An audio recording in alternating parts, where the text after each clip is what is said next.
ஏசாயா 64:8 மற்றும் ஏசாயா 44:21.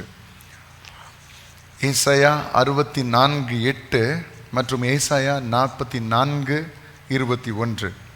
எல்லாரும் சேர்ந்து நாம் சத்தமாய் வாசிக்கலாம்.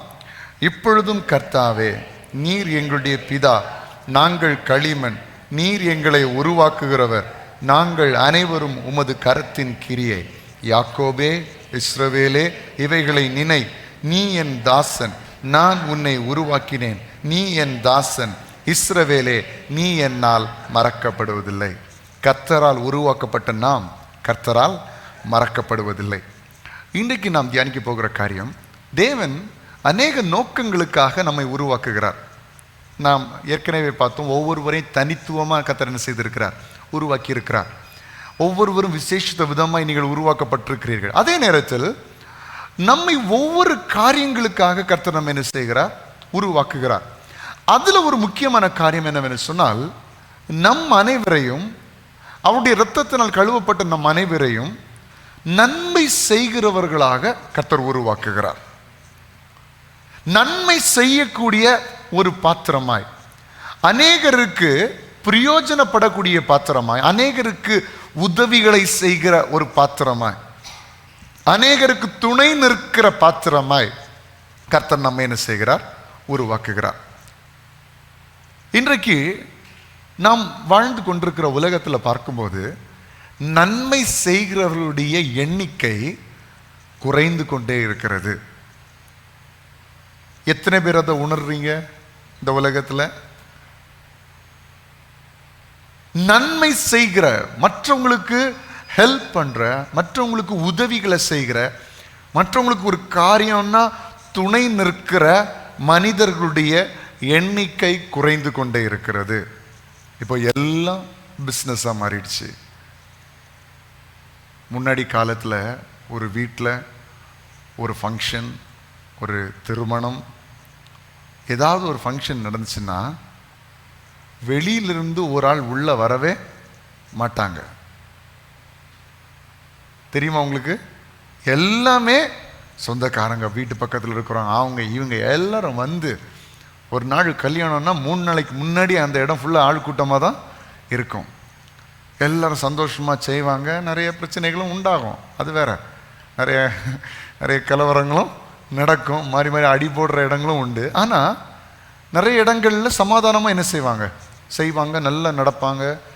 இந்த குடும்பத்தினருக்கு உதவிகரமாக எல்லாரும் சப்போர்ட் பண்ணுவாங்க. அந்த குடும்பத்துக்கு ஒரு பணச்செலவுன்னா இவங்க செய்வாங்க, ஒரு பொருள் வாங்கணும்னா இவங்க செய்வாங்க. அப்படி எல்லாம் பயங்கரமாக இருப்பாங்க. ஆனால் இப்போ யோசிச்சு பாருங்க, கண்டுக்கவே மாட்டாங்க. அவன் வீடு, அவன் வீட்டில் உள்ள பிள்ளைகள் அவன் செய்யட்டும், அவ்வளோதான், முடிஞ்சு போச்சு. சரிதானே நான் சொல்கிறது? இப்போ நம்மளும் அப்படி தான். நம்மளும் இப்போ யாருமே அப்படி அதை விரும்புகிறதும் இல்லை. எல்லாருமே தனியாக செய்யணும்னு தான் நினைக்கிறாங்க. எல்லாத்துக்கும் இப்போ பணம் கொடுத்தா போதுமே, எல்லாத்துக்கும் இப்போ பணம் கொடுத்தா போதும், ஆர்டர் பண்ணால் வந்துட போகுது. டெக்கரேஷன் பண்ணணுன்னா அதுக்கு ஒரு, இப்போ எல்லாம் மொத்த ஈவென்ட் மேனேஜ்மெண்ட் இருக்குது. நீங்கள் மொத்தத்தில் ஒரு 10-15 லட்ச ரூபா ஒருத்தன்ட்ட கொடுத்தீங்கன்னா அவன் அது 7 லட்ச ரூபா எடுத்துகிட்டு மீதி 7 லட்ச ரூபாய்க்கு உங்களுக்கு நல்ல ப்ரோக்ராம் பண்ணி தருவோம். சரியா? நடக்குது. அவங்களுக்கும் செலவுக்கும், அவங்க ஒரு பெரிய கம்பெனியாக ரன் பண்ணிகிட்டு இருப்பாங்க. அது இட்ஸ் ஓகே, அது நல்லது தான். ஆனால் இப்போ அந்த மற்றவங்களுக்கு உதவி செய்கிற அந்த தன்மை இன்னைக்கு நிறைய பேருக்கு என்ன இல்லை, வாழ்க்கையில் இல்லை. ஹெல்ப் பண்ணணும், அவங்களுக்கு உதவி செய்யணும்னாலே மனசு வர மாட்டேங்குது. நமக்கும் நீங்கள் யோசிச்சு பார்த்தீங்கன்னா, நம்ம கஷ்டப்படுற நேரங்களில் யார் உங்களுக்கு ஹெல்ப் பண்ண இருந்தான்னு கொஞ்சம் யோசிச்சு பாருங்க. சில நேரங்களில் யாருமே இல்லை, தனிப்படுத்தப்பட்ட சூழ்நிலை, யாருமே ஹெல்ப் பண்ணல, யாருமே எனக்கு உதவி செய்யலை, என்ன விசாரிக்கிறதுக்கு கூட ஆள் இல்லை, என்ன உனக்கு என்ன பிரச்சனை அப்படின்னு சொல்லி கூட வாய் திறந்து கேட்கறதுக்கு இன்னைக்கு ஆள் இல்லை. ஏன்னா கேட்டால் நம்ம ஏதாவது அவங்களுக்கு உதவி செய்யணுமே. உனக்கு என்ன பிரச்சனைன்னு கேட்டால் அவங்களுக்கு நம்ம ஏதாவது ஒரு விதத்தில் அவங்களுக்கு சப்போர்ட் பண்ணணுமேங்கிறதுனால இன்னைக்கு நிறைய பேர் ஒருத்தங்கள்ட்ட என்ன பிரச்சனை, உங்களுக்கு என்ன ப்ராப்ளம்னு கூட அவங்க விசாரிக்கிறதே கிடையாது. அப்படிப்பட்ட உலகத்தில் நம்ம வாழ்ந்து கொண்டிருக்கிறோம். அது உதவி செய்யறதுக்கு முன்னாடி பல தடவை யோசிக்கிறாங்க ஜனங்கள். இவனுக்கு நான் உதவி செஞ்சா இதனால எனக்கு ஏதாவது பிரயோஜனம் உண்டாகுமா, இவனுக்கு நான் ஹெல்ப் பண்ணா ஒரு காலத்துல எனக்கு ஏதாவது பிரயோஜனம் உண்டாகுமா, எனக்கு ஏதாவது நன்மை வருமா, எனக்கு இவன் மூலமா ஏதாவது நல்ல காரியம் ஆகுமா அப்படின்னா மட்டும்தான் என்ன செய்யறாங்க, உதவி செய்யறாங்க. நமக்கு திரும்ப பயன்படாத நபர்களிடத்திற்கு நம்ம போகிறதும் இல்லை, அவர்களுக்கு உதவி செய்கிறதும் இல்லை. ஒருத்த கீழே விழுந்தா அவனை தூக்கி விடுறது கூட யோசிக்கிறாங்க. இவனை தூக்கி விட்டு எனக்கு என்ன பிரயோஜனம்? ஒருத்தன் அடிபட்டு கிடந்தா அவனை கூட தூக்கி விடுறதுக்கு யாருக்கும் மனசு வர மாட்டேங்குது. இவனை தூக்கி விட்டு எனக்கு என்ன லாபம், எனக்கு என்ன லாபம், எனக்கு என்ன கிடைக்கும்? இதுதான் இன்னைக்கு உலகத்துல நன்மை செய்கிற மனிதர்களை மாற்றிக்கொண்டிருக்கிறது. ஆனால் கர்த்தர் சொல்லுகிறார், நான் இன்றைக்கு உங்களை எதையும் எதிர்பார்க்காமல் நன்மை செய்கிறவர்களாக உருவாக்க விரும்புகிறேன். எனக்கு பலனை கர்த்தர் தருவார். நான் நன்மை செய்யும் போது, நான் ஒருத்தங்களுக்கு உதவி செய்யும் போது, எதை எதிர்பார்க்காம நான் நன்மை செய்யும் போது கர்த்தர் எனக்கு மேலிடத்திலிருந்து எனக்கு உதவிகளை தருவார். அவருடைய கரம் எனக்காக நீட்டப்படும். இப்போ ஒருத்தனை நான் நேசிக்கிறேன், ஒருத்தங்களுக்கு வேண்டிய காரியங்கள் எல்லாம் நான் செய்கிறேன்னா என்னுடைய எண்ணத்தாண்டு அவர் பார்ப்பார். இவன் ஏதாவது எனக்கு ரிட்டர்ன்ஸ் தருவான், இவன் ஏதாவது எனக்கு ஆசீர்வாதங்களை தருவான், இல்லை இந்த குடும்பம் எனக்கு ஏதாவது நன்மைகளை தரும் என்று சொல்லி நான் உதவிகளை செய்வேனே. ஆனால் அது சரியான உதவி அல்ல. ஆனால் எதையும் எதிர்பார்க்கல, அவங்கள்ட்ட எதையும் நான் எதிர்பார்க்கல. ஆனால் கர்த்தர் எனக்கு கொடுத்திருக்கிறார், நான் உதவி செய்கிறேன் என்று செஞ்சா அதுதான் கர்த்தருடைய பார்வையில் விலையேற பெற்றதாக இருக்கிறது. ஹல்லேலூயா. வாசிக்கலாம் ஒரு வசனத்தை, பிரசங்கி 3ஆம் அதிகாரம் அதனுடைய 12ஆம் வசனத்தை நாம் வாசிப்போம். மகிழ்ச்சியாயிருப்பதும் உயிரோடு இருக்கையில் நன்மை செய்வதுமே அல்லாமல் வேறொரு நன்மையும் மனுஷனுக்கு இல்லை என்று அறிந்தேன். அப்போ இந்த உலகத்துல ஒரு மிகப்பெரிய நோக்கம் என்னன்னா சந்தோஷமா இருப்பது. சரி, அது நமக்கு தெரியும், நம்ம இன்னும் அதை தியானிப்போம் வருகிற நாட்கள்ல. ஆனா நன்மை செய்வது மனுஷன் மேல விழுந்த கடமை. இன்னைக்கு எத்தனை பேர் அதை ஒரு கடமையா நினைக்கிறீங்க? அது எனக்கு மேல விழுந்த கடமை, அதை நான் செய்யணும். நன்மை செய்கிறதுங்கிறது அது என்னுடைய ரத்தத்திலே ஊறி போனது அப்படின்னு எத்தனை பேர் இன்னைக்கு அறிந்திருக்கிறீங்க? இன்னைக்கு நம்முடைய எய்ம் எல்லாம் எப்படி இருக்குது? என் குடும்பத்தை எப்படியாவது வளர்த்தணும், என் பிள்ளைகளை எப்படியாவது படிக்க வைக்கணும், என் பிள்ளைகளை எப்படியாவது திருமணம் பண்ணி வைக்கணும், என்னுடைய குடும்பத்தை ஒரு லெவலுக்கு கொண்டு போகணும், நான் ஒரு நல்ல வீட்டை கட்டிடணும், நான் நல்ல ஒரு காரை வாங்கிடணும், எனக்குன்னு வயசான காலத்தில் ஒரு தொகையை சேர்த்து வைக்கணும். எல்லாம் நல்லது தான், நீங்கள் பிளான் பண்ணி பண்ணுங்க. ஆனால் வசனம் சொல்லுகிறது, நீங்க சந்தோஷமா இருப்பது உங்க சந்தோஷத்துக்காக கொஞ்சம் பண்ணிக்கலாம், பிரச்சனை கிடையாது. ஆனால் சந்தோஷமா இருப்பது மட்டுமல்ல, அதோடு கூட நீங்க மற்றவங்களுக்கு நன்மை செய்வது தான் இந்த உலகத்தில் நீங்க வாழுகிற வாழ்க்கைக்கு நீங்க கொடுக்கிற நன்மை. வசனம் சொல்லுகிறது, வேறொரு நன்மையும் மனுஷனுக்கு இல்லை. ஒருத்தங்களுக்கு ஹெல்ப் பண்றதை விட ஒரு மேன்மையான காரியம் இந்த உலகத்தில் இல்லை என்று பிரசங்கியில நம்ம இந்த வசனத்தை வாசிக்கிறோம். ஏற்கனவே சாலமோனை பற்றி நம்ம எல்லாமே படிச்சிட்டோம், அப்படிதானே? டீட்டெயில்டு நம்ம படிச்சிருக்கோம், டீட்டெயில்டு நம்ம பிரசங்கங்களில் கேட்டிருக்கிறோம். சாலமோன் எப்படிப்பட்ட ஆஸ்தி உடையவர், அந்தஸ்து உடையவர் என்பதெல்லாம் நம்ம பார்த்துருக்குறோம். அப்படிப்பட்ட மனுஷன் சொல்லுகிறான், அட் லாஸ்ட் நம்ம சந்தோஷமா இருக்கிறதும் மற்றவங்களை சந்தோஷமாக வைப்பதும் இதுதான். நன்மை செய்யறதுனால அவங்களுக்கு என்ன உண்டாகும் சொல்லுங்க? அதான் be happy, make others happy. இவ்வளவு ரெண்டும் தான். நீயும் சந்தோஷமா இரு, மற்றவங்களையும் சந்தோஷமா வச்சுக்கோ. இப்போ கவலையோட ஒருத்தன் இருக்கிறான், ஒரு தேவையோடு இருக்கிறான்னா நீங்க அவனுக்கு நன்மை செய்யும்போது அவங்க இருதயத்தில் என்ன உண்டாகுது? சந்தோஷம் உண்டாகுது. ஒரு தேவையோட, ஒரு கலக்கத்தோட, ஒரு பயத்தோட இருக்கிறாங்க, அவங்களுக்கு போய் நீங்க ஒரு ஹெல்ப் பண்ணும்போது அவங்களுக்கு என்ன உண்டாகுது? சந்தோஷம் உண்டாகுது. அப்ப நம்மளை கர்த்தர் எதுக்கு அழைச்சிருக்காருன்னா, நானும் சந்தோஷமா இருக்கணும், என்னை சுற்றி இருக்கிறவங்க சந்தோஷமா இருக்கணும். இப்ப பக்கத்துல பார்த்து சொல்லுங்க, நானும் சந்தோஷமா இருப்பேன், நீங்களும் சந்தோஷமா இருங்க. கொஞ்சம் உற்சாகமா சிரிச்சிட்டு சொல்லுங்களேன், நானும் சந்தோஷமா இருப்பேன், நீங்களும் சந்தோஷமா இருங்க. நம்ம சபையில் இருக்கிற அத்தனை பேரும் சந்தோஷமா இருக்கணும். ஹல்லேலூயா. குறைகள் எல்லாம் நிறைவாக்கப்பட்டவர்களா எல்லாரும் சந்தோஷமா இருக்கணும். எத்தனை பேர் விரும்புறீங்க? இந்த வசனத்தை கேட்கிற அத்தனை பேரும், இந்த சத்தத்தை கேட்கிற அத்தனை பேரும், நீங்க எந்த இடத்துல இருந்தாலும் சரி, என்னுடைய விருப்பம் என்னவா இருக்குன்னா, நீங்க இருக்கிற இடத்துல எல்லாம் சந்தோஷமா இருக்கணும், உங்க சுத்தி இருக்கிறவங்க எல்லாம் சந்தோஷமா இருக்கணும். ஹல்லேலூயா. உதவி பண்ணுங்க. உங்களுக்கு கர்த்தர் கொடுத்ததுலேருந்து உதவிகளை பண்ணுங்க. சரிங்களா? நம்ம உதவி பண்ணிட்டு அடுத்தது நம்ம உதவிக்காக நிற்கிற அளவுக்கு உதவி பண்ணக்கூடாது. எப்படி உதவி பண்ணணும்? கர்த்தர் கொடுத்துருக்கிற ஞானத்தோடு ஆண்டவர் சொல்லிட்டு செஞ்சிடணும். சில நேரங்கள் ஆண்டவர் சொல்லிடுவார். ஆபிரகாம்கிட்ட சொன்ன மாதிரி உனக்குள்ள எல்லாம் விட்டுட்டு போ, உன்னை பெரிய ஜாதி ஆக்குவேன்னு சொல்லுவார். அதுக்கு கீழ்ப்படியணும். ஆண்டவரே அதுக்கப்புறம் என்கிட்ட என்ன இருக்கும்? இல்லை ஆண்டவர் சொல்லிட்டாரா செஞ்சிடணும். ஆனால் ஆண்டவர் சொல்லாமல் நம்மளா யோசித்து செய்கிறது கொஞ்சம் கவனமாக செய்ய வேண்டும். எத்தனை பேர் நான் சொல்வது புரிகிறது? கர்த்தர் சொல்லுகிறதற்கு நம்ம முன்னாடி எந்த தடையும் என்ன செய்யக்கூடாது வைக்க. அவர் சொல்லுவதை நம்ம நிறைவேற்றுகிற பிள்ளைகளாக நாம் இருக்க வேண்டும். அதை தான் வேத வசனம் நமக்கு தெளிவாக சொல்லுகிறது. அப்போ நன்மை செய்யறதுக்கு நம்ம பழக வேண்டும். எப்படி? முதல்ல ஸ்டார்ட் பண்ணணும். முதல்ல ஏதாவது ஒரு சின்ன ஒரு உதவியை ஒருத்தங்களுக்கு நீங்க செஞ்சு பாருங்களேன். இதெல்லாமே practically we have to make it. நம்ம ஏதோ கேட்டுட்டு அப்படி ஆண்டவரே நன்மை செய்யறவங்களை என்ன மாற்றுங்க, அடுத்தது இந்த பழைய கதவை தர்ற மாதிரி அது பழைய காரியத்துக்கு நம்ம போயிடக்கூடாது. இதெல்லாம் ப்ராக்டிக்கலா நீங்க செஞ்சு பார்க்கணும். ஒரு வருஷத்துக்கு ஒருத்தங்களுக்கு ஹெல்ப் பண்ணி பாருங்க. ஃபர்ஸ்ட் ஒரு வருஷத்துக்கு நீங்க சொல்லுவீங்க எனக்கே ஒன்றும் இல்லை, நான் எங்க ஹெல்ப் பண்ண. இல்லை இல்லை, ஒரு நாளைக்கு 2 ரூபாய் எடுக்க முடியுமா உங்களால? முடியுமா? 2 ரூபாய் என்னால் ஒரு நாளைக்கு எடுக்க முடியாதுன்னு சொல்றவங்க கரங்களை உயர்த்தி காண்பீங்க. நம்ம சபை சார்பாக அவங்களுக்கு உதவி செய்வோம். இருக்கீங்களா யாராவது? ஒரு வருஷத்துக்கு எத்தனை நாள் இருக்கு? எவ்வளோ? 265 365 365 டேஸ்னா 365 இன்டு 2 ரூபாய் 730 ரூபா இருக்கு. இங்கே ஒருத்தன் மேக்ஸ் நல்லா படித்தவன் இருக்கிறான், அவன் கடைன்னு சொல்லுவான். எங்களுக்கு தெரியாதுப்பா மேக்ஸ். அவன் 730 ரூபா வருது 2 ரூபாய் வச்சு. அப்போ ஒரு வருஷத்துக்கு ஒரு ஆளுக்கு 700 ரூபாய்க்கு நம்ம ஹெல்ப் பண்ணலாமா? அட்லீஸ்ட்டு நல்ல ட்ரெஸ் இல்லாத ஒருத்தங்களுக்கு ஒரு ட்ரெஸ் வாங்கி கொடுக்கலாமா?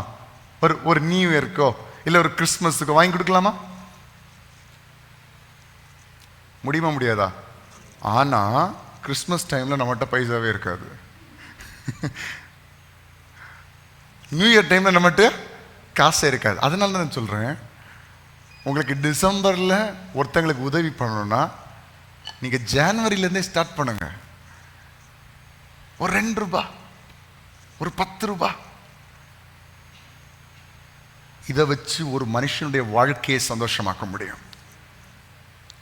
ஹல்லேலூயா. ஒரு காலேஜ் படிக்கிற ஒரு மாணவி, நல்லா கஷ்டப்படுகிற ஒரு குடும்பத்தை சார்ந்தவர். காலேஜில் வாரத்துக்கு ஒரு நாள் எல்லா பிள்ளைகளும் கலர் ட்ரெஸ்ஸில் வருவாங்க. மற்ற நாட்களில் எல்லாரும் யூனிஃபார்மில் வருவாங்க. ஆனால் இந்த கலர் ட்ரெஸ் வர்ற அன்னைக்கு இந்த மாணவிக்கு மட்டும் பெரிய பிரச்சனை ஆயிரும்.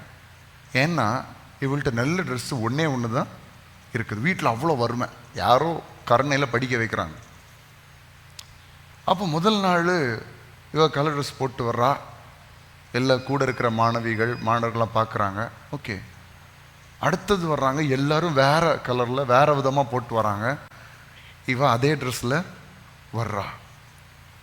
3வது வாரமும் இவ அதே கலர் ட்ரெஸ்ஸில் வர்றா. எல்லாரும் பார்த்து கிண்டல் பண்ண ஆரம்பிச்சு என்ன உனக்கு வேற துணியே இல்லையா, இப்படிலாம் இருக்கேன்னா நீ எதுக்கு காலேஜுக்கு வர்ற, எதுக்கு படிக்கிற, வீட்டிலேருந்து தொலைக்க வேண்டியது தானே, ஏதாவது வீட்டு வேலைக்கு போக வேண்டியது தானேன்னு சொல்லி கிண்டல் பண்ண ஆரம்பிச்சிட்டாங்க. மனசு உடஞ்சி போயிடுச்சு. அடுத்த வாரத்துலேருந்து இவன் அந்த கலர் ட்ரெஸ் போடுற அன்னைக்கும் எதில் வருவான்னா யூனிஃபார்ம்லேயே வருவான். படித்தாதான் உண்டு, வேதனை தான், கஷ்டம்தான். ஆனால் எல்லாரை விட ஃபஸ்ட் கிளாஸில் பாஸ் ஆனா அந்த காலேஜில். She was the gold medalist in the university. யூனிவர்சிட்டியிலே கோல்டு மெடல் வாங்கக்கூடிய அளவில் கர்த்தர் அவளை உயர்த்தினார். பெரிய கம்பெனியில் அவளை வேலைக்கு எடுத்தாங்க. திடீரென்று வேலைக்கு போய் வெளிநாடுகளுக்கு போய் வேலை செய்யக்கூடிய அளவில் கர்த்தர் அந்த மகளை உயர்த்தினார். இப்போது 2 வீடு நிறைய ட்ரெஸ் மட்டும் வச்சுருக்கிறாளாம். எவ்வளோ? 2 வீடு நிறைய. ஒவ்வொரு வாரமும் எவ்வளவோ துணிமணிகள் ஏழை பிள்ளைகளுக்கு வாங்கி கொடுத்துட்டே இருக்கிறார். இவளுக்கு எய்மே என்னன்னா, சாப்பாடு கொடுக்க கூட மெயின் இல்லை. இவருடைய மோட்டோவே கஷ்டப்படுற பிள்ளைங்களுக்கு துணி வாங்கி கொடுக்கணும், கஷ்டப்படுற பிள்ளைங்களுக்கு ட்ரெஸ் வாங்கி கொடுக்கணும். எத்தனை ஆயிரக்கணக்கில் ஆதரவற்ற பிள்ளைகளுக்கு இந்த மகள் துணி வாங்கி கொடுத்து கொண்டிருக்கிறார். எதுக்கு சொல்றேன்னா, கஷ்டப்படுற எத்தனை பேர் இருக்கிறாங்க. அப்போ நம்ம கொஞ்சம் நம்மளை ஆண்டவர் அந்த அளவுக்கு வைக்கலன்னு நான் நம்புறேன். கர்த்தர் அப்படி வைக்க மாட்டான்னு நம்புறேன். நன்மை செய்யும்படியாக கர்த்தர் நம்மை பலப்படுத்துவார். அநேகருக்கு உதவிகளை செய்யும்படியாக கர்த்தர் நம்முடைய கரங்களை ஆசீர்வதிப்பார். வேற எதுக்கு ஆசீர்வாதம்? வேற எதுக்கு நன்மை? நம்ம மூலமா சிலர் நல்லா இருக்கணும், நம்ம மூலமா பலர் நல்லா இருக்கணும். அப்போ இந்த மகளை போல பள்ளிக்கூடம் படிக்கிற இடங்களிலே, வாழுகிற இடங்களிலே நல்ல அடைக்கலம் இல்லாதபடி, நல்ல பொருட்கள் இல்லாதபடிக்கு வேதனைப்படுகிற அத்தனை ஜனங்கள் இருக்கிறாங்க. ஆனால் நம்ம நினைச்சா வருஷத்துக்கு ஒரு ட்ரெஸ்ஸாவது ஒரு பிள்ளைக்கு என்ன செய்யலாம்? வாங்கி கொடுக்கலாம். You have to decide. நீங்கள் அதுக்கு முடிவெடுக்கணும். நீங்கள் முடிவெடுத்து உங்களுக்கு கொடுக்க தெரியலன்னா என்கிட்ட கேளுங்க, நான் ஆட்களை காமிச்சு தரேன். எத்தனை பிள்ளைங்க இருக்கிறாங்க தெரியுமா? எத்தனை ஆதரவற்ற பிள்ளைகள் இருக்கிறாங்க தெரியுமா? எத்தனை மனநலம் பாதிக்கப்பட்ட பிள்ளைகள் இருக்கிறாங்க தெரியுமா? நம்ம சபை சார்பாக நிறைய பேருக்கு நம்ம அப்படி செஞ்சுட்டு இருக்கிறோம் இன்னைக்கு வரைக்கும். ஆனால் நீங்கள் ஒவ்வொருத்தரும் செய்ய ஆரம்பிச்சா யோசிச்சு பாருங்க, எத்தனை பேர் போஷிக்கப்படுவாங்க, எத்தனை பேர் நல்ல வாழ்க்கை வாழுவாங்க, எத்தனை பேர் சந்தோஷப்படுவாங்க. கர்த்தர் இந்த பூமியில நம்மளை வாழ வச்சிருக்கிறதே எதுக்குன்னா, நீங்க நன்மை செய்யும்படியா இருக்கணும், அநேகருக்கு ஆசீர்வாதமா இருக்கணும், உங்க மூலமா நிறைய பேர் சாப்பிடணும், உங்க மூலமா நிறைய பேர் போஷிக்கப்படணும், நிறைய பேர் நல்ல வஸ்திரங்களை உடுக்கணும். எத்தனை பேருக்கு அந்த வாஞ்சை இருக்கிறது? நான் நல்ல ட்ரெஸ் உடுக்கணும், நான் நல்லா சாப்பிடணுங்களா? ரெண்டாவது, என் மூலமா 1000 பேர் நல்லா சாப்பிடணும். விசுவாசிங்க, அப்படி கர்த்தர் உங்களை அப்படி ஆசீர்வதிப்பார். என் பிள்ளைகள் மூலமாக அநேகம் பேர் வாழ்ந்திருக்கணும், அப்படி ஜெபம் பண்ணுங்க. அப்போ நம்முடைய வாழ்க்கை தானா நல்லா இருக்கும். என் குடும்பத்தின் மூலமா அநேக குடும்பங்கள் கட்டி எழுப்பப்படணும், அநேக பேருடைய வாழ்க்கை கட்டி எழுப்பப்படணும். அப்படி விரும்பி ஆண்டவரிடத்தில் ஜெபம் பண்ணுங்க. கர்த்தர் உங்களை நன்மை செய்கிறவர்களாய் மாற்றுவார். இறைக்கிற கிணறு ஊறிக்கொண்டே இருக்குமா? உங்களிடத்தில் செல்ல செல்ல கர்த்தர் ஆசீர்வாதங்களால் நம்மை நிரப்பிக்கொண்டே இருப்பார். அப்போ இந்த உலகத்தில் எதிர்பார்க்காம நன்மை செய்கிறது ரொம்ப குறைஞ்சு போச்சு. எதை பார்த்தாலும் நமக்கு ஏதாவது லாபம் உண்டா, எல்லாம் பிஸ்னஸாக தான் எல்லாம் பார்க்குறாங்களே தவிர ஒரு உதவியை யாருமே செய்கிறதில்ல. ஒருத்தவங்களுக்கு உதவி செய்ய, ஃபேமிலியில் ஒரு ஃபங்க்ஷன் வந்துன்னா அவங்களுக்கு உதவி செய்கிற, எனக்கு ஏதாவது ரிட்டர்ன்ஸ் வருமா அப்படி பார்த்து தான் அவங்களுக்கு உதவி செய்கிறாங்களே தவிர இது எனக்கு திரும்ப வராது அப்படிங்கிற ஆட்களுக்கு யாருமே என்ன செய்யறதில்ல, கொடுக்கறதே. நான் என்ன சொல்றேன்னா, நன்மை செய்யும் போது திரும்ப வரும்னு கொடுக்கக்கூடாது, என்ன கர்த்தர் பார்த்துக்கொள்வார்னு கொடுக்கணும். எப்படி கொடுக்கணும்? நன்மை செய்யும் போது ஒருத்தருக்கு 100 ரூபா கொடுக்குறீங்கன்னா அந்த 100 ரூபாய் அவங்க எனக்கு திரும்ப தருவாங்க, இல்லை என்னைக்காவது ஒரு நாள் எனக்கு உதவி செய்வாங்க நம்ம கொடுக்கக்கூடாது, எனக்கு கர்த்தர் உதவி செய்வார் அந்த எண்ணத்தோடு நம்ம என்ன செய்யணும், நம்ம கொடுக்கணும். இதான் மற்றவர்களுக்கு நன்மை செய்வது நம்ம மேலே விழுந்த கடமை. முழு உள்ளத்தோட நம்ம நன்மை செய்யணும். எதையோ எதிர்பார்த்து நன்மை செய்கிறது இல்லை, எதையும் எதிர்பார்க்காம நாம் நன்மை செய்ய வேண்டும். அதுவும் மற்றவர்கள் பார்க்க வேண்டும் என்று நாம் என்ன செய்யக்கூடாது, நன்மை செய்யக்கூடாது. அதான் மத்தேயு 6ஆம் அதிகாரத்தில் அதனுடைய 1ஆம் வசனத்திலிருந்து நம்ம பார்க்கும் பொழுது வேதம் இப்படியாக சொல்லுகிறது. மத்தேயு 6ஆம் அதிகாரம் 1ஆம் வசனத்திலிருந்து நாம் பார்க்கும்போது நம்ம பார்க்கிறோம். வாசிங்க ஒரு முறை கூட. மனுஷர் காண வேண்டும் என்று அவர்களுக்கு முன்பாக உங்கள் தர்மத்தை செய்யாதபடிக்கு எச்சரிக்கையாயிருங்கள், செய்தால் பரலோகத்தில் இருக்கிற உங்கள் பிதாவினிடத்தில் உங்களுக்கு வரல. So when you help others, நம்ம அடுத்தவங்களுக்கு உதவி செய்யும் போது அவங்க என்னை பார்த்து நல்ல விதமாக சொல்லணும்னு நான் என்ன செய்யக்கூடாது. நான் ஹெல்ப் பண்ணும்போது என் வலது கை கொடுக்கறத இடது கை அறியக்கூடாது. அதுக்காக நிறைய பேர் என்ன செய்கிறாங்கன்னா, கொடுக்கும்போது கையை பின்னாடி கட்டிட்டு கொடுக்குறாங்க. அது அதனுடைய அர்த்தம் கிடையாது. அப்படின்னா என்ன அர்த்தம்னா, நீங்கள் சொல்கிறத மற்றவங்களுக்கு தேவையில்லை. இப்போ அப்படி உங்களுக்கு செய்யணும்னா செய்யுங்க, பிரச்சனை. அப்படியாவது 4 பேர் நல்லா இருக்கட்டு. ஆனால் அடுத்தவங்களுக்கு தெரியணுங்கிற மோட்டோவோட நம்ம என்ன செய்யக்கூடாது, ஹெல்ப் பண்ணக்கூடாது. நான் உதவி செய்கிறத கர்த்தர் அறிய வேண்டும். அப்படிதான் நம்முடைய சபையின் ஜனங்களை கர்த்தர் வச்சிருக்கிறார். அதற்காக நான் கர்த்தருக்கு நன்றி செலுத்துகிறேன். ஹல்லேலூயா. அப்போ நம்ம தர்மம் செய்யும் போது, அடுத்த 2ஆம் வசனம், ஆகையால் நீ தர்மம் செய்யும் போது மனுஷரால் புகழப்படுவதற்கு மாயக்காரர் ஆலயங்களிலும் வீதிகளிலும் செய்வது போல உனக்கு முன்பாக தாரை ஊதுவியாதே. அவர்கள் தங்கள் பலனை அடைந்து தீர்ந்ததென்று மையாகவே உங்களுக்கு சொல்லுகிறேன். நீயோ தர்மம் செய்யும் போது உன் தர்மம் அந்தரங்கமாக இருப்பதற்கு உன் வலதுகை செய்கிறதை உன் இடதுகை அறியாதிருப்பதாக. அப்பொழுது பரலோகத்தில் இருக்கிற அப்பொழுது அந்தரங்கத்தில் பார்க்கிற உன் பிதா தாமே உனக்கு வெளியரங்கமாய் பலன் அளிப்பார். ஹல்லேலூயா. அப்போ அடுத்தவங்க பார்க்கணுங்கிற எண்ணத்தோடு நம்ம செஞ்சோன்னா அது ஆண்டவர் பலன் தர முடியாது. ஆனால் கர்த்தர் எனக்கு நன்மை தருவார். அவரை நம்பி, யாருக்கு பயந்து நன்மை செய்யணும்? கர்த்தருக்கு பயந்து நன்மை செய்ய வேண்டும். சரிங்களா? எத்தனை பேர் இன்னைக்கு அப்படி ஒப்பு கொடுக்க போறீங்க? என்னால் முடிஞ்ச உதவியை நான் இன்னையிலிருந்து மற்றவங்களுக்கு பண்ண போகிறேன் அப்படின்னு சொல்கிறேன். கரங்களை உயர்த்தி காண்பீங்க பார்க்கலாம். சீரியஸ்லி, என்னால் முடிஞ்ச ஹெல்ப்பை நான் பண்ணுவேன். அது ஒரு 10 ரூபாய் பிஸ்கட்டாக இருந்தால் கூட பரவாயில்ல, நான் உதவி பண்ணுறேன். நீங்கள் முடிவெடுங்க. உதவி செய்வதற்காகவே கர்த்தர் உங்களை ஆசீர்வதிப்பார். ஹல்லேலூயா. உதவி செய்கிறதுக்கு வேண்டிய கர்த்தர் உங்களை ஆசீர்வதிப்பார். நான் சேலஞ்ச் பண்ணுறேனே, எங்கேருந்து உங்களுக்கு ஆசீர்வாதம் வருதுன்னு தெரியாது. உங்களால் அநேகம் பேர் போஷிக்கப்படும்படியாக கர்த்தர் உங்களுடைய கரங்களை பலப்படுத்துவார். கர்த்தர் அற்புதர். அவர் அற்புதத்தின் தேவன். உங்கள் மூலமாக சிலர் போஷிக்கப்படுவாங்கன்னா கர்த்தர் உங்களை தான் முதல்ல ஆசீர்வதிப்பார்.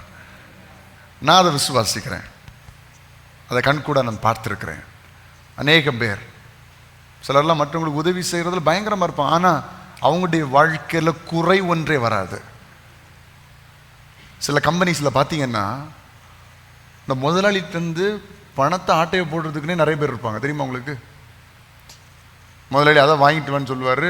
இவன் 500 ரூபாய்க்கு வாங்கிட்டு 1000 ரூபாய்க்கு பில் போடுவான். இப்போ எவ்வளோ ரூபா நஷ்டம் முதலாளிக்கு? 500 ரூபாய் நஷ்டம். ஆனால் அப்படிப்பட்ட இடங்களில் கூட எந்த நஷ்டமும் வராதபடி கர்த்தர் என்ன செய்கிறார்? ஏன்னா லாபம் ஓவர் ஃப்ளோவாக இருக்கு. லாபம் பயங்கரம் வந்துட்டு இருக்கு. இவன் எவ்வளோ லட்சக்கணக்கில் அவன் திருடிட்டு போனா கூட முதலாளிக்கு தெரியவே தெரியாது. அப்படி ஒரு முதலாளியால் இருக்க முடியும்னா நன்மை செய்கிற உங்களை கர்த்தர் அப்படி மாற்ற முடியுமா? முடியாதா? நிச்சயமாய் கர்த்தர் அப்படி செய்கிறவராக இருக்கிறார். ஹல்லேலூயா. மற்றவங்க பார்க்கணும்னு சொல்லிட்டு என்ன செய்யக்கூடாது? நன்மை செய்யக்கூடாது. 2வது, தேவை உள்ளவர்களுக்கு என்ன செய்யணும்? நன்மை செய்யணும். தேவை உள்ளவர்களை அறிய வேண்டும். நம்முடைய பெயருக்காக இருக்கிறவங்களுக்கே போய் கொடுத்துட்டு இருக்கக்கூடாது. அது நம்முடைய ஒரு சின்ன டிராபேக். பாருங்க, இருக்கிறவங்களுக்கு கொடுக்கலாம், தப்பு இல்லை. உங்களுடைய அன்பை நீங்க பகிர்ந்துக்கலாம், தப்பு இல்லை. ஆனால் தேவையோடு இருக்கிறவங்க பட்டியலில் இருக்கும்போது நம்ம அடுத்தவங்களை கவனிச்சு பிரயோஜனம் இல்லை. நம்ம கொடுக்கறது மூலமாக தான் அன்பை வெளிப்படுத்துகிறோம். நம்ம சொந்தக்காரங்க வர்றாங்க, நம்ம அவங்களுக்கு நல்லா செய்கிறோம். கரெக்ட் தானே? அதெல்லாம் தேவை, அதெல்லாம் கண்டிப்பாக செய்யணும். நமக்கு மனசுக்கு பிடிச்சவங்க வீட்டுக்கு வர்றாங்க, அதுக்குன்னு நான் பாவங்களுக்கு மட்டும்தான் சாப்பாடு கொடுப்பேன், உனக்கு தரமாட்டேன்னு சொல்லிட்டு உட்கார முடியுமா? நல்லா புரிஞ்சுக்கணும், நம்ம செய்யணும். ஆனால் தேவை உள்ளவர்களுக்கு நம்முடைய கரத்தை நீட்ட அச்சப்படவே கூடாது. தாராளமாக கொடுக்கணும். தேவை உள்ளவர்கள் அறிந்து நாம் புரிந்து கொள்ள வேண்டும். இப்போ ஒரு முதலாளி ஒரு வேலைக்காரனுக்கு அன்பளிப்பு கொடுத்தா அது எப்படி இருக்கும்? ஒரு கடினமான கேள்வி, பதில் சொல்லுங்க. ஒரு முதலாளி ஒரு வேலைக்காரனுக்கு கிஃப்ட் கொடுத்தா எப்படி கொடுப்பாரு? கடைக்கு போய், எல்லா முதலாளிகளில் சில முதலாளி இருக்கிறதுல குறைஞ்ச இருக்கிற விலை குறைவான அந்த சட்டையை எடு, அந்த அப்படி சொல்லுவாங்க. ஆனால் ஒரு வேலைக்காரன் முதலாளிக்கு எடுத்து எப்படி எடுப்பான்? ஐயா இருக்கிறதுலையே காஸ்ட்லியானதை எடுங்க, என் முதலாளிக்கு நான் கிஃப்ட் கொடுக்க போகிறேன் அப்படின்னு. ஆனால் யாருக்கு உண்மையிலே தேவை காஸ்ட்லியானது? வேலைக்காரனுக்கு. ஆனால் நம்ம மக்கள் அதை புரிஞ்சுக்கிறதே இல்லை. நன்மை செய்யும் போது சிறந்ததை செய்யணும். சொல்லுங்க, நன்மை செய்யும் போது சிறந்ததை, நல்லதை செய்யணும். உதவி செய்யறது. ஹல்லேலூயா. ஒருத்தங்களுக்கு ஒரு பொருளை வாங்கி கொடுக்குறீங்கன்னா பெஸ்ட்டான பொருளை என்ன செய்யணும்? வாங்கி கொடுக்கணும். எத்தனை பேர் அதை விரும்புறீங்க? ஹல்லேலூயா. நீங்கள் விரும்பினா கர்த்தர் உங்களுக்கு பெஸ்ட்டாக தருவார். நான் அப்படி விரும்புகிறேன். இன்னைக்கு இந்த உபவாச கூட்டத்தின் 9வது நாளில் நான் விரும்புகிறேன், ஆண்டவரே நான் யாருக்கெல்லாம் நன்மை செய்யணும்னு விரும்புகிறேனோ எல்லாருக்கும் பெஸ்ட்டாக நான் நன்மை செய்ய கிருபை தாங்க. என் கூட எத்தனை பேர் ஆண்டவரத்தில் கேட்குறீங்க? அப்படின்னா கர்த்தர் எனக்கும் பெஸ்ட்டானதை தருவார். பெஸ்ட்டானதை கொடுக்க முடியாத கர்த்தர் கிருபை செய்வார். நல்ல பொருட்களை வாங்கி கொடுக்க முடியாத கிருபை செய்வார். நல்ல அரிசிகளை வாங்கி கொடுக்க முடியாத கர்த்தர் கிருபை செய்வார். நல்ல வீட்டு உபயோக பொருட்களை வாங்கி கொடுக்க முடியாத கர்த்தர் கிருபை செய்வார். ஆமென். அப்போ நம்ம கொடுக்கும்போது எல்லாருக்குமே சிறந்ததை கொடுக்க வேண்டும். அதுவும் நல்ல பணக்காரங்களுக்கு கூட நீங்கள் கொஞ்சம் கம்மியாக கொடுத்தா எனக்கு பிரச்சனை இல்லை. ஆனால் ரொம்ப கஷ்டப்படுறவங்களுக்கு பெஸ்ட்டானது என்ன செய்யுங்க, கொடுங்க. ஏன்னா அவங்களுக்கு அந்த பொருளோட வேல்யூ தெரியும். ஹலோ, பொருளோட வேல்யூ தெரியும். நான் ஒருத்தங்களுக்கு ஒரு பொருள் கிஃப்ட் பண்ணேன் பாருங்கள். கிஃப்ட் பண்ணும்போது நான் அதை கொஞ்சம் நல்லதாக பார்த்து செலக்ட் பண்ணி வாங்கி கொடுத்தேன். ஆனால் ஒரு நாள் பார்க்கும்போது அது வெளியே இருந்துச்சு. வெளியேன்னா வீட்டுக்கு வெளியே குப்பையில் கிடந்துச்சு. அதை என்ன பார்க்கும்போது ரொம்ப வருத்தம் ஆயிடுச்சு. அன்னைக்கு ஸ்டாப் பண்ணேன். யார் இந்த பொருளை வேல்யூ பண்ணுவாங்களோ அவங்களுக்கு மட்டும்தான் நான் கிஃப்ட் பண்ணுறது. அதான் வசனம் சொல்லுது, பன்றிகள் முன் முத்துக்களை போடாது. யார் நம்முடைய கிஃப்டை வேல்யூ பண்ணுவாங்களோ அவங்களுக்கு நம்ம தாராளமாக கொடுக்கணும். ஏன்னா நம்ம கஷ்டப்பட்டு கொடுப்போம், அதை அவங்க வெளியே போட்டாங்கன்னா யாருக்கு நஷ்டம்? நமக்கு தான் நஷ்டம். அவங்களுக்கும் உபயோகம் இல்லை, நமக்கும் உபயோகம் இல்லை. இதே போல் நான் நிறைய இடங்களில் பார்த்துருக்குறேன். ஒரு நாள் எனக்கு ஞாபகம் இருக்குது, எங்கள் அம்மா அவங்களுடைய ஒருத்தங்களுக்கு அவங்களுடைய ட்ரெஸ்ஸை ஒரு நல்ல அவங்களுக்கு ரொம்ப பிடிச்ச சாரியை கொடுத்தாங்க. ஆனால் ஒரு நாள் ரொம்ப வருஷத்துக்கு முன்னாடி நடந்தது. எனக்கு ஒரு பிரச்சனை உண்டு. என்னன்னா சின்ன வயசுல நடந்தது எதுவுமே மறக்காது எனக்கு. அப்படியே ஸ்டோர் ஆகிடும். ரொம்ப சின்ன வயசில் இது நடந்தது அவங்களுக்கு. அப்போ அம்மா கொடுத்த டைமில் அவங்களுக்கே அந்த மாதிரி சாரீலாம் கிடைக்கிறது அபூர்வம். யாராவது கிஃப்டாக கொடுத்தா தான் உண்டு.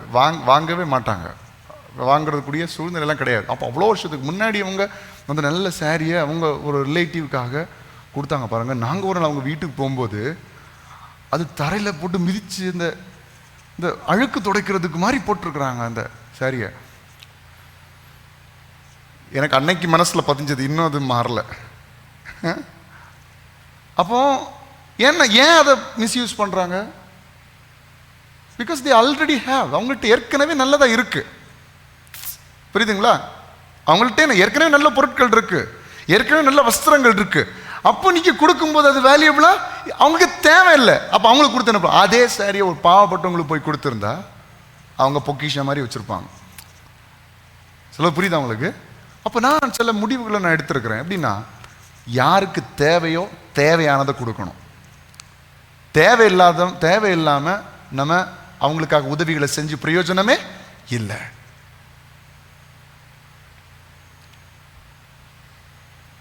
எத்தனை பேர் சொல்லுது நல்லதா படுது? அதுபோல் நம்ம ஊர்களில் திருமண வீடுகளுக்கு போகும்போது பாவப்பட்ட வீடுகளுக்கு கம்மியான கிஃப்ட்டை கொடுப்பாங்க, பணக்கார வீட்டுக்கு காஸ்ட்லியான கிஃப்ட்டை கொடுப்பாங்க. நம்ம ஊரில் உள்ள பழக்கங்கள் அப்படி. ஆனால் தயவு செஞ்சு அப்படி பண்ணாதீங்க. பாவப்பட்ட வீடுகளுக்கு நல்லா செய்யுங்க. அதுவும் நம்ம ஊர்லெல்லாம் அந்த பொம்பளை பிள்ளைங்களை வச்சு திருமணம் பண்ணி கொடுக்குறவங்களாம் ரொம்ப கஷ்டப்படுவாங்க. ஏன்னா அங்கே வட்டி வாங்கி, இங்கே வட்டி வாங்கி, அங்கே கடனை வாங்கி, அப்படி நகையை சேர்த்து அதை செஞ்சு இதை செஞ்சு கஷ்டப்பட்டு கல்யாணம் பண்ணி கொடுப்பான். ஆனால் நம்ம ஏற்கனவே பேங்க் அக்கௌண்ட்டில் 3-4 கோடி ரூபா வச்சுட்டு அதில் 50 லட்சம் எடுத்து ஒருத்தன் கல்யாணத்தை பண்ணி வச்சுருப்பான். அவனுக்கு இங்கே வாங்கிட்டு போவாங்க. வாஷிங் மிஷின் நான் வாங்கிட்டு வந்திருக்கிறேன், ஏசி வாங்கிட்டு வந்திருக்கிறேன், டிவி வாங்கிட்டு வந்திருக்கிறேன். ஹலோ, அவங்களுக்கு ஆல்ரெடி பேங்க் அக்கௌண்ட்டில் 3.5 கோடி இன்னும் பேலன்ஸ் இருக்குது. நீங்கள் அவங்களுக்கு போய் வாங்கிட்டு போகிறீங்க. அதே வாஷிங் மிஷினை அந்த ஏழை குடும்பத்துக்கு கொடுத்து பாருங்களேன், உங்களை மனசார ஆசீர்வதிப்பாங்க. ஆண்டவர் அறிஞ்சவங்களா இருக்கட்டும், ஆண்டவர் தெரியாதவங்களா இருக்கட்டும், இந்த பெரிய கல்யாண வீட்டுக்கு நீங்கள் வாங்கிட்டு போகிறீங்க, அதே கிஃப்டை அந்த ஏழைக்கு கொண்டு கொடுத்து பாருங்க. கஷ்டப்பட்டு கல்யாணம் பண்ணி குறைஞ்ச சாப்பாடு போட்டு, ஏன் நல்ல சாப்பாடு போடுறதுக்குள்ள வசதி இருக்காது, ஏதோ காய்கறி சாப்பாடு கொஞ்சமாக போட்டிருப்பாங்க. அவங்களுக்கு கொண்டு கொடுங்க, ஜாஸ்தியாக கொடுங்க. அதை சந்தோஷமா, அந்த ஆகாரத்தை சந்தோஷமா சாப்பிட்டு வாங்க. அங்கே போய் குறை சொல்லாதீங்க, என்னத்தை ஆகாரம் வச்சிருக்கான் அப்படி அங்கே போய் குறை சொல்லாதீங்க. என்ன ஆகாரம் வச்சு அவங்களுக்கு யாராவது, நான் ஒன்று கேட்குறேன், கல்யாண வீட்டில் ஆகாரம் டேஸ்ட்டாக இருக்கக்கூடாதுன்னு வைப்பாங்களா? ஏதாவது ஃபங்க்ஷன் வீட்டில் டேஸ்ட்டாக இருக்கக்கூடாதுன்னு வைப்பாங்களா? அப்போ டேஸ்ட்டாக இல்லைன்னா ஒன்றி அவங்க பண நிலவரமாக இருக்கணும், இல்லைன்னா ஏதாவது தப்பு நடந்திருக்கணும். தயவுசெய்து அங்கே போய் நம்ம குறை சொல்ல வேண்டாம், நல்லா இல்லை என்ன எதுக்கு இப்படி வச்சிருக்கணும். நோ, மனசார சாப்பிட்டுட்டு ஆசீர்வதிச்சுட்டு வாங்க அவங்கள. ஆண்டவரே, இந்த குடும்பத்தில் நான் இந்த கிஃப்டை கொடுக்கறதுனால அந்த ஃபேமிலி நல்லா இருக்கட்டும்ப்பா, அந்த குடும்பம் நல்லா இருக்கட்டும். ஆண்டவரே, நன்மை செய்கிறவர்களாக மாறுங்க. தேவை உள்ளவர்களுக்கு நன்மை செய்யுங்க. தேவை இல்லாதவங்களுக்கு ஆல்ரெடி அவங்களுக்கு நிறைய இருக்குது, அவங்கள்ட்ட போய் மறுபடியும் கிஃப்ட்டு சரி உங்களுக்கு தேவையான கொடுங்க, ஆனால் அவங்களுக்கும் கொடுங்க. ஆனால் இவங்களை மறந்துடாதீங்கன்னு சொல்கிறேன் நான். இந்த ஏழைகளை, தேவை உள்ளவர்கள், ஏன்னா அவங்க போஷிக்கப்படுவதற்காக கர்த்தர் உங்களை ஆசீர்வதிச்சிருக்கலாமே. தேவை உள்ளவர்களை அறிந்து நீங்கள் அவங்களுக்கு உதவி தாராளமாக செய்யுங்க. கஷ்டப்படுறவங்களுக்கு எதையும் எதிர்பார்க்காதீங்க. ஒருவேளை அந்த பணக்காரருக்கு நல்ல கிஃப்ட் கொடுத்தா உங்கள் வீட்டில் ஒரு ஃபங்க்ஷன் வரும்போது அவரும் உங்களுக்கு நல்ல கிஃப்ட் தருவாரா இருக்கலாம், மேபி இருக்கலாம். ஆனால் இவங்கள்ட்ட கொடுத்தா இவங்களை திருப்பி தர முடியாமல் இருக்கலாம். ஆனால் பரலோகத்தில் இருக்கிற தேவன் உங்களுக்கு அதிகமாய் தருவார், நிறைவாய் தருவார். இந்த மனுஷன் திருப்பி தர முடியாத அளவுக்கு கர்த்தர் உங்களை ஆசீர்வதிப்பார். இதை விசுவாசிக்கிறவங்க மட்டும் கரங்களை தட்டி அவனுக்கு மகிமையில செலுத்துங்க பார்க்கலாம்.